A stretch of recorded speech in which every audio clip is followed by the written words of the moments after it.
Bismillahirrahmanirrahim. Assalamualaikum warahmatullahi wabarakatuh. Kembali lagi kita bersua di menuntut ilmu mengejar hikmah.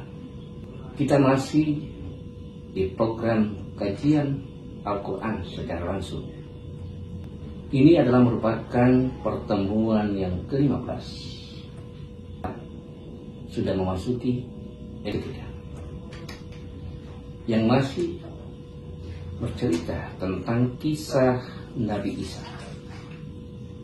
Mari kita ikuti bersama.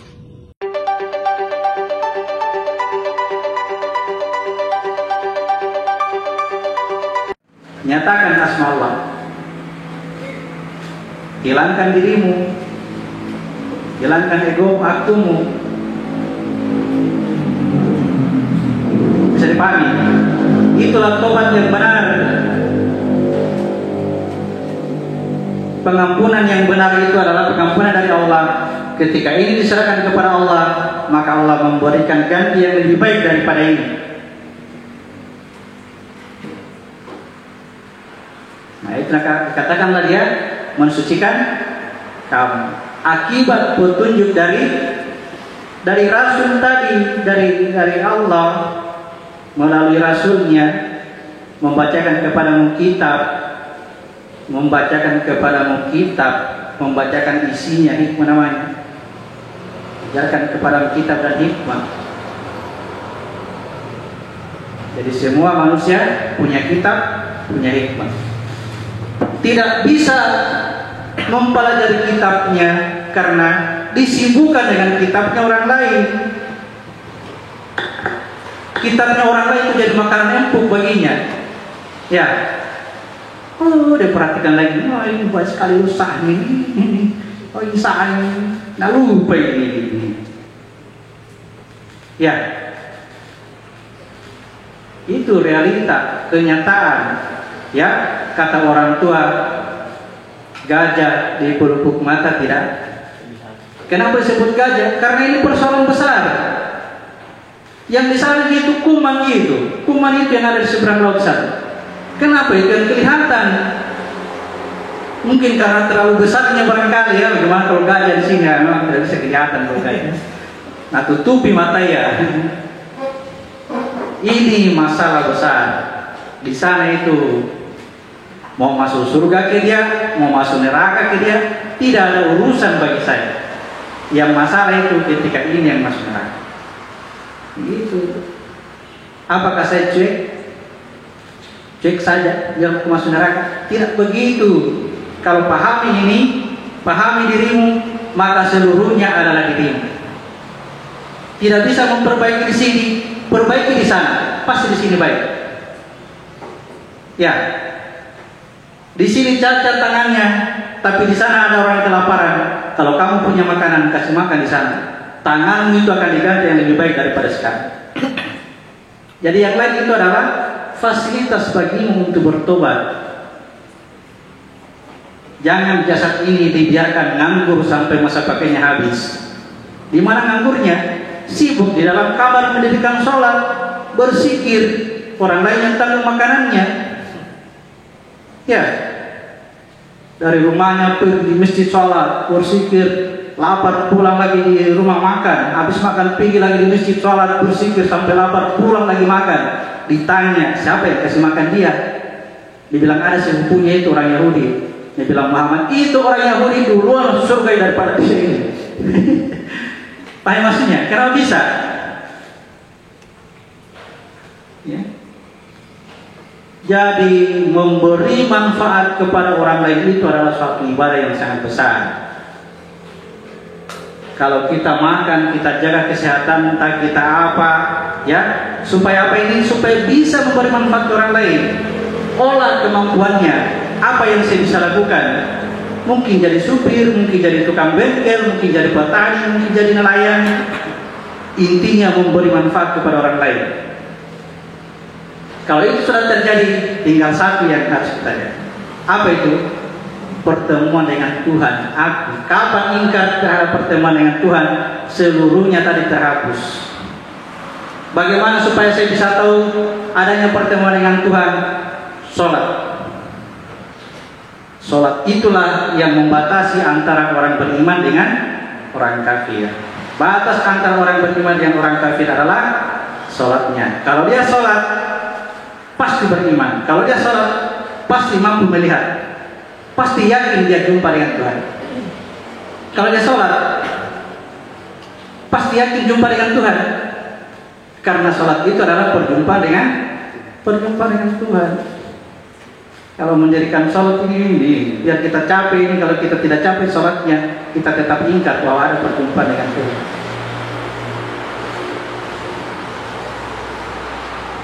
Bisa dipahami ya? Maksud saya bisa dipahami. Ya, itu yang kita dirikan sholat ya, dirikan sholat dengan dasar pengetahuan. Ya, kita masih dikasih kesempatan ini, meskipun mungkin hanya 2-3 tahun lagi kita jalani hidup kita, ya masih dikasih kesempatan. Ini masih bisa bergerak, ya. Kalau ada yang bisa diobati-obatinya dulu, masih bisa bermanfaat.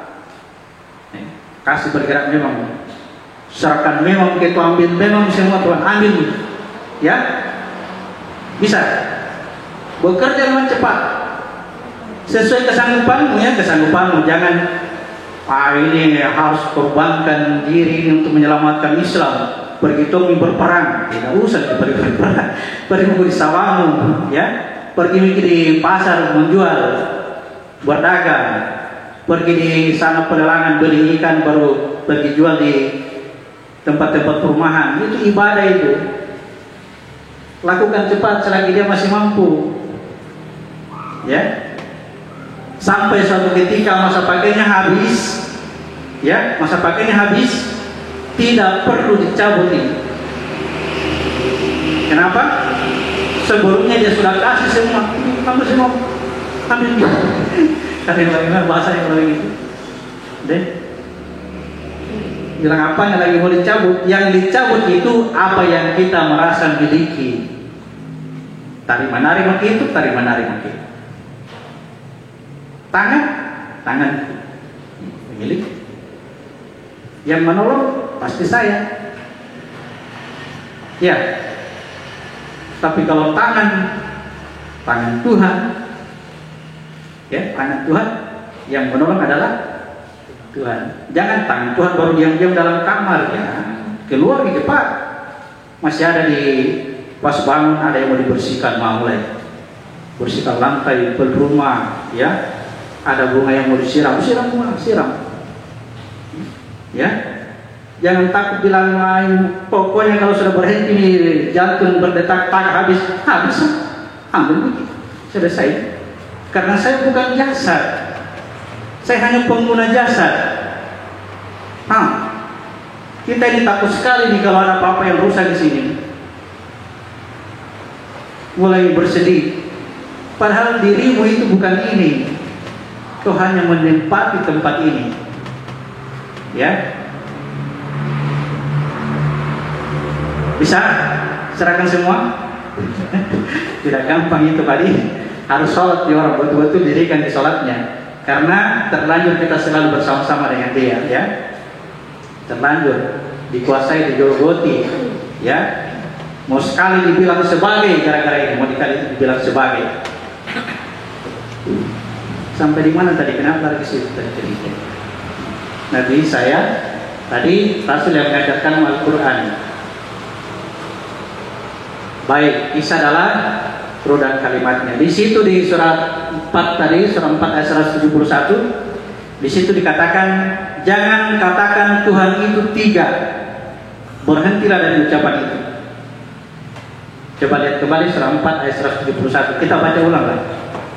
Surah 4 ayat 171. Surah An-Nisa ayat 171. Wahai ahli kitab, janganlah kamu melampaui batas dalam agamamu, dan janganlah kamu mengatakan terhadap Allah kecuali yang benar. Sungguh Al-Masih Isa putra Maryam itu adalah utusan Allah yang diciptakan dengan kalimatnya yang disampaikannya kepada Maryam. dan dengan tiupan ruh darinya, maka berimanlah kepada Allah dan Rasul-Rasulnya, dan janganlah kamu mengatakan Tuhan itu tiga. Berhentilah dari ucapan itu lebih baik bagimu. Sesungguhnya Allah Tuhan yang Maha Esa, Maha Suci Dia dari anggapan mempunyai anak. Miliknya lah apa yang ada di langit dan apa yang ada di bumi, dan cukuplah Allah sebagai pelindung. Ya. Jangan katakan Tuhan itu tiga. Yang mana yang biasa kita sebut Tuhan itu tiga? Ya. Orang lain kayak atau kita ini yang maksud. Tuhan itu tiga, ya. Kita ini di wilayah jasad ini di sini. Ya. Biasanya ini yang kita sebut ini yang bukan Tuhan. Yang tiga ini, ya. Orang menyebutnya Tuhan Bapa, Tuhan Anak, Roh Kudus.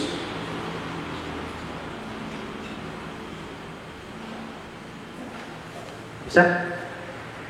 Tuhan Bapa, Tuhan Anak, Roh Kudus.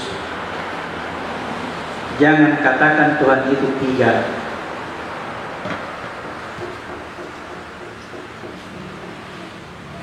Ada dos, ada plastik, ada mie di dalam mie.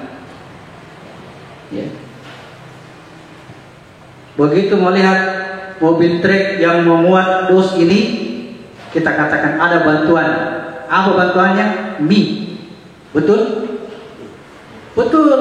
Meskipun itu dos tidak ada gambar, yang nampak di hadapan kita itu dos.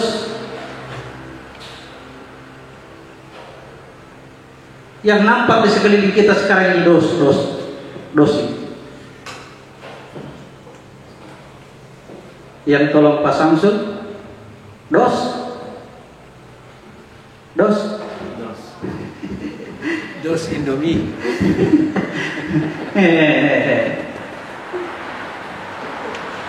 Bantuannya tadi apa? Meskipun, nah itu maksudnya.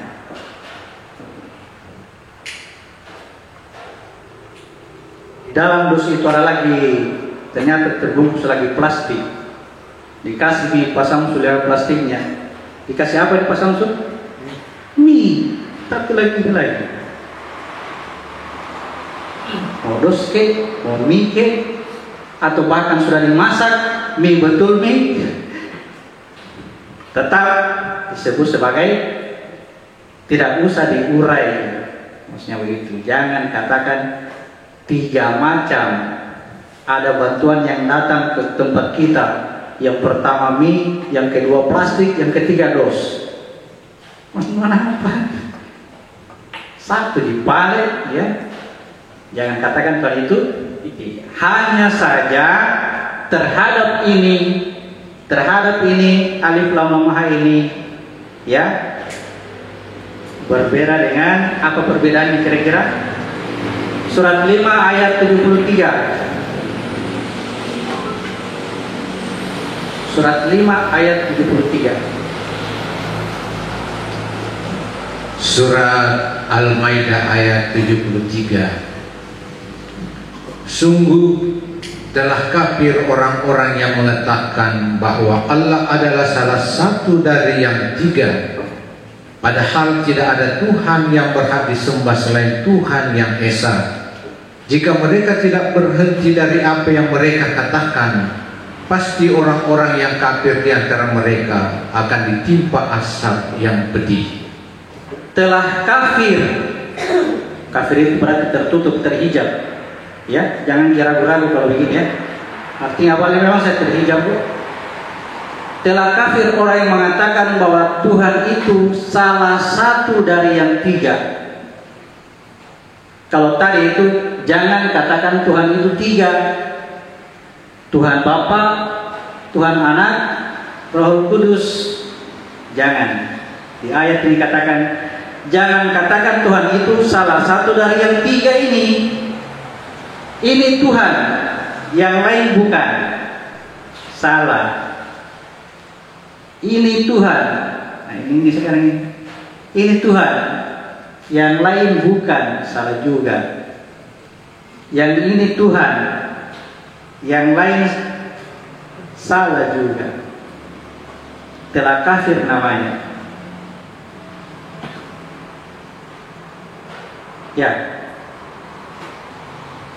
ini disebut dengan Rob.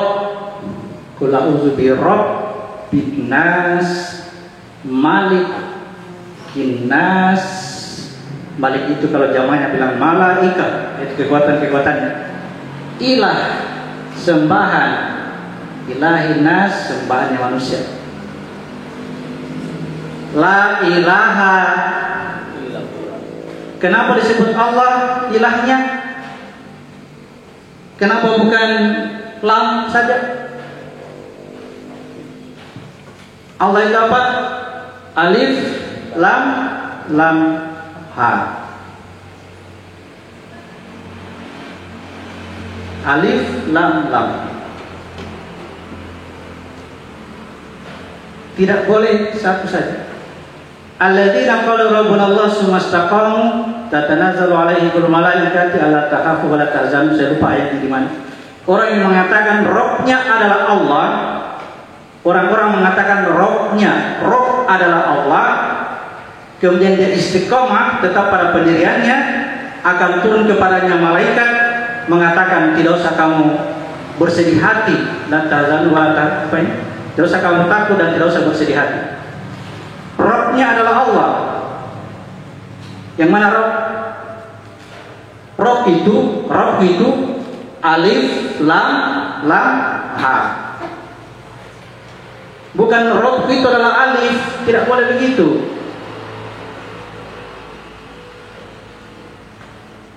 Ya. Jadi mi itu adalah semuanya ini.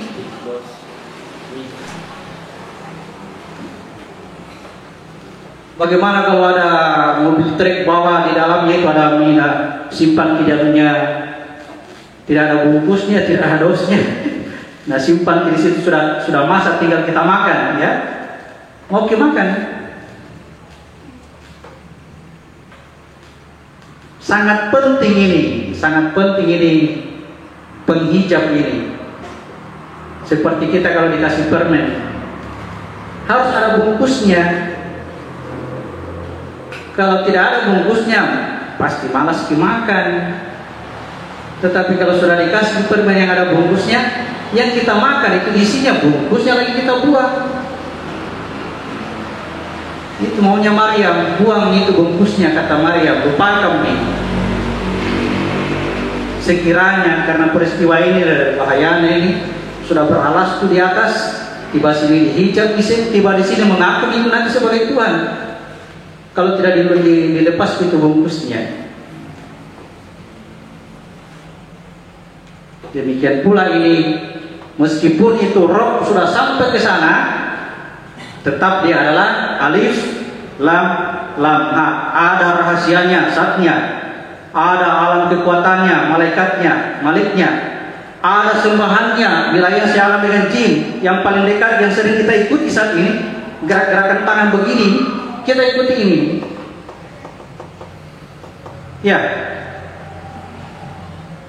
Tetapi ada juga alam semesta seluruh. Ya. Nah ini sekarang terakhir ini dosnya ini yang saya bilang. Ini dosnya ini. Seandainya kita lihat dosnya itu kita katakan mie. Wah enak sekali.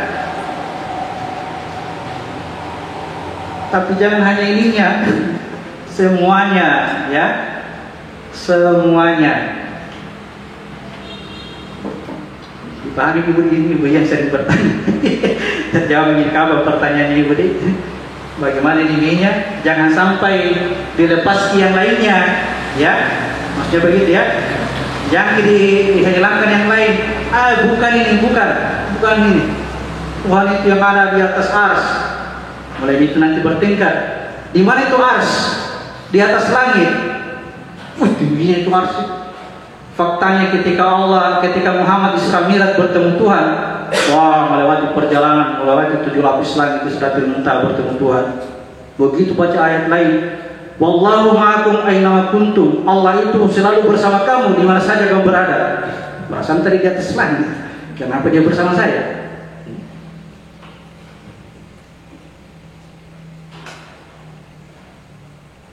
Tapi kalau paham ini, coba baca mana yang tidak cocok. Allah bertahta di atas ars? Betul. Betul? Allah bersama kamu di mana saja kamu berada? Terjawab semua karena kita paham rumusnya. Itu namanya tauhid. Ya. Intinya pengetahuan ini bagaimana supaya masuk ke dalam aplikasi keseharian kita. Ya. Bagaimana supaya kalau kita memandang semua itu adalah pandangan kita adalah Rabbun Allah. Rabb adalah Allah. Alladzina qalu Rabbun Allah. Rabb adalah Allah. Untuk bisa mengimplementasikan pengetahuan ini ke dalam amal, jadi ada ilmu, ada amal, maksudnya pengetahuan kita diamalkan, dipraktekkan, ya. Ini yang disebut dengan syahadat. Kalau syahadat betul itu, kalau ilmunya betul, syahadat pasti benar. Aku bersaksi tiada Tuhan selain Allah. Coba itu tadi itu yang ini ingat. Aku bersaksi tiada Tuhan selain Allah. Langsung itu ya, semua kena ya. Ya. Aku bersaksi tiada Tuhan selain Allah, masih ngambang di pikiran dari tempat lain. Entah kemana itu kita lari itu. Padahal dekat Nabi. Ya. Aku bersaksi tiada Tuhan selain Allah. Dia dekat. Lalu perhatikan bagaimana sifat Tuhan yang selalu dipuji itu berlaku baik. Perhatikan. Kenapa dia bisa menolong? Kenapa dia bisa ini? Ya. Kenapa dia bisa ini? Ingat, Muhammad itu adalah utusannya. Muhammad adalah, ya, sudah tahu di mana itu Muhammad? Ya, syahadat, perbaiki syahadatmu. Ini syahadat mempengaruhi kekuatan pola pikir kita. Ini yang akan menjadikan amal ini, akhlak ini. Kalau ini tertanam, syahadat ini sudah tertanam, syahadat itu saja, syahadat dulu. Syahadat itu tertanam dalam hati kita, pasti prakteknya. Jaga terus syahadatnya, bilang, bukan jaga syahadatnya, syahadatnya yang menjaga dia. Bukan dia jaga imannya, bukan dia jaga iman, jaga imanmu, jaga hatimu, bukan hatimu yang menjagamu, imanmu yang menjagamu. Jangan pura-pura beriman. Pura-pura beriman itu nasuruh dijaga iman tak. Jangan kiri mengeluarkan kata-kata kotor kepada manusia, karena itu merusak hatimu.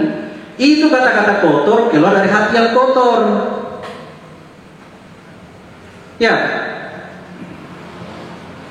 Tapi kalau ini bagus, tidak bisa keluar kata-kata kotor ini. Jadi yang menjaga kata-kata kotor itu adalah hatimu, imanmu. Jangan dibalik. Kalau Taurat mana tak balik-baliknya. Taurat ini tak balik-baliknya ya. Jaga Islammu, jaga imanmu, jaga ini, kau tidak boleh begini, tidak boleh begini. Sudah dijaga kembali. Sampai kapan? Coba lari. Di mana negerinya orang fasik? Di dirimu sendiri. Ini penuh dengan kefasikan, penuh dengan kepura-puraan, penuh dengan kebohongan, pura-pura beriman, pura-pura Islam, pura-pura Muslim, kepura-puraan semua, pura-pura bertauhid, hanya dengan ucapan la ilaha illallah, tiada Tuhan selain Allah, maka sudah siap-siap batu di tangan. Siapa-siapa memaki-maki Allah, saya akan lempar dia. Kau mau lempar siapa? Ya, Tuhannya siapa yang mau lempar? Ya, mempengaruhi. Jadi sudah syahadat, diajarkan tentang dirikan sholat, baru ada zakatnya. Zakat inilah yang disebut dengan amal. Ini hartamu yang harus diinfakkan berupa zakat. Hartamu. Jadi ada ilmunya, tauhid, syahadat, ya, kemudian dirikan sholat. Ya, berhenti di situ, jangan berhenti. Teraplikasi, jangan tunggu syaratnya benar baru bisa dirikan sholat. Jangan tunggu syaratnya benar baru bisa berzakat. Dikhawatirkan karena ini terikat oleh ruang dan waktu. Ya, terikat oleh ruang dan waktu. Waktu akan membatasi. Manusia itu penuh dengan kerugian. Wal asr, innal insana lafi khusr. Manusia itu rugi karena ini terikat waktu ini. Terikat oleh ruang dan waktu. Seandainya belum mampu bersyahadat, belum mampu sholat, biar ini dulu.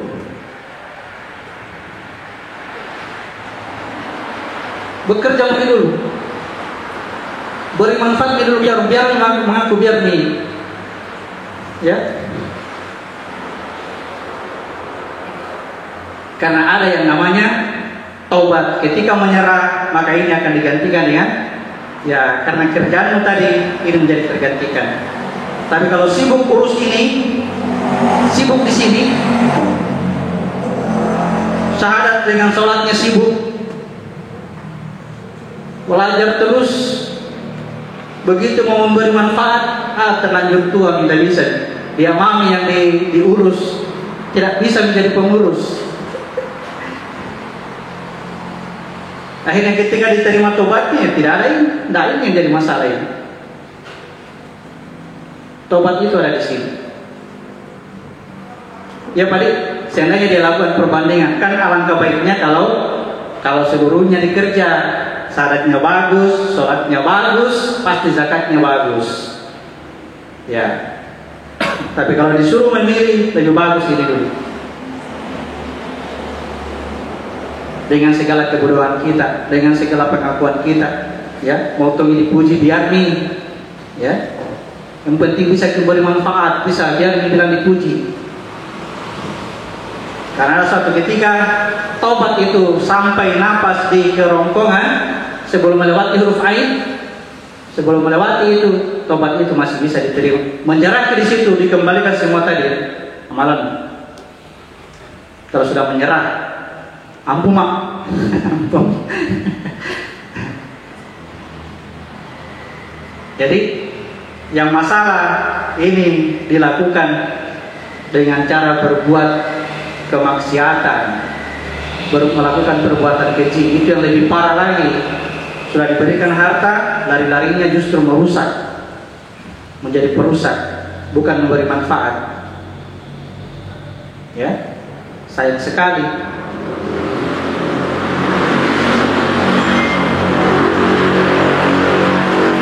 Oke, apalagi 153 sudah. Jadi antara pengetahuan dengan prakteknya diantarai oleh sholat. Supaya pengetahuan tadi, kalau kita pikir-pikir sebentar habis salat tahajud mungkin, atau salat duha, atau salat wajib, bersikir pikir-pikir kita tentang ini, ya, atau pikir-pikir langsung ke sini mau pikir-pikir ya sudah ada pengetahuannya, ya. Tiba-tiba itu kita dulu langsung bilang begini sudah masuk ini, ya. Mengangguk, paham, tinggal prakteknya.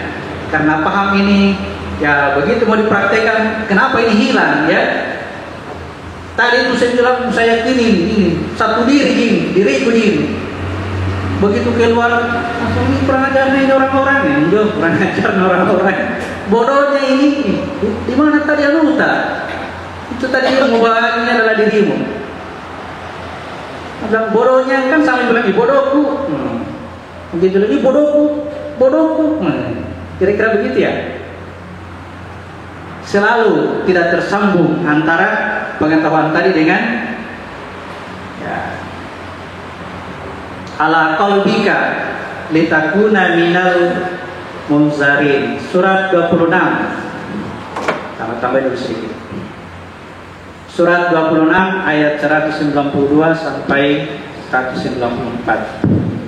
Surat Asy-Syu'ara ayat 192. Dan sungguh Al-Quran ini benar-benar diturunkan oleh Tuhan seluruh alam, yang dibawa turun oleh Ar-Ruh Al-Amin atau Jibril ke dalam hatimu Muhammad, agar engkau termasuk orang-orang yang memberi peringatan.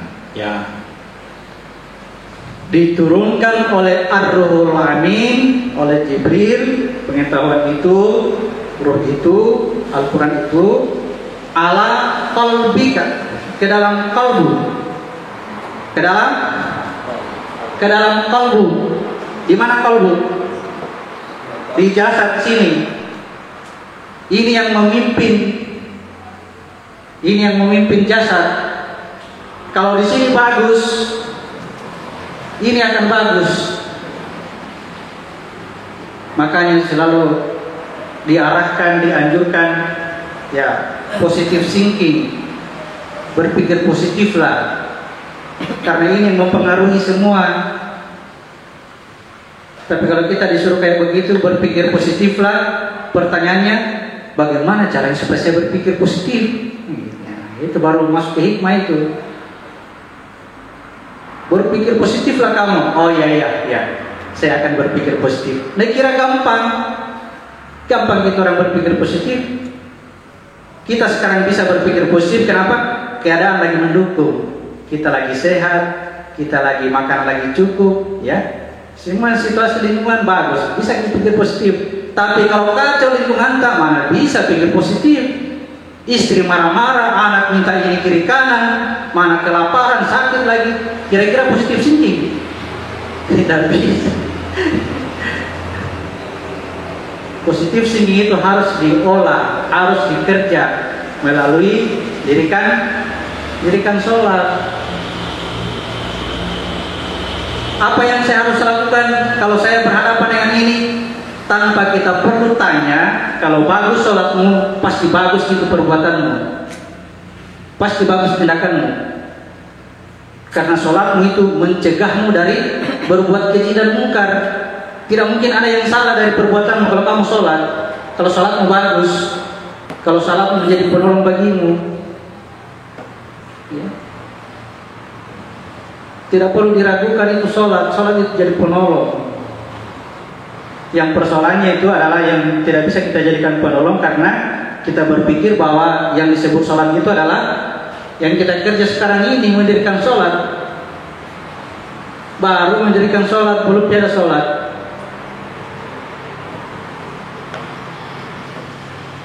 Oke, sholatmu yang mencegahmu. Jadi, ya baik. Masih ada waktu setengah jam. Kita cerita perumpamaan persamaan antara penciptanya Adam dengan penciptanya Isa. Itu butuh gambar. Papan tulis harus dihapus. Jadi sebelum saya hapus, saya break. Silakan foto. Break dulu. Kita minum kopi dulu. Berdiri kalau capek. Ya. Oke.